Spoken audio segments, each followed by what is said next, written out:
इंधन दरवाढीच्या विरोधात राधानगरी तालुका काँग्रेस कमिटी आणि खासदार जनसंपर्क कार्यालयाच्या वतीनं राधानगरीमध्ये 1 किलोमीटरची सायकल रॅली काढून पेट्रोल पंपावर निदर्शनं करण्यात आली।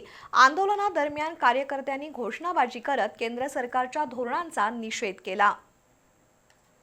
देशभर इंधनाचा तुटवडा, मोदी फिरतात जगभर, पेट्रोल पंपावर लागल्या रांगा, सरकार काय करतंय सांगा, खरीप आला तोंडावर, डिझेल मिळेना पंपावर, चुका सरकारच्या, चुना जनतेला अशा आशयाचे फलक घेऊन राधानगरीत काँग्रेसच्या वतीनं सायकल रॅली काढण्यात आली।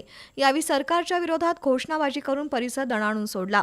काँग्रेस सरकारच्या काळात कच्च्या तेलाचा दर $110 प्रति बॅरेल असताना पेट्रोल 71 रुपये आणि डिझेल 55 रुपये होते। मात्र सध्या कच्च्या तेलाचा दर सुमारे $105 प्रति बॅरेल असतानाही पेट्रोल 110 रुपयांपेक्षा अधिक आणि डिझेल 100 रुपयांच्या घरात पोहोचलंय।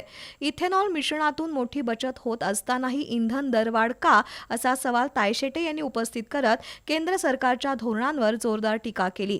यावेळी पंचायत समिती सदस्य मोहन पाटील, संजय पारकर, ज्ञानदेव पाटील यांनीही आपल्या भाषणातून केंद्र सरकारवर टीका केली।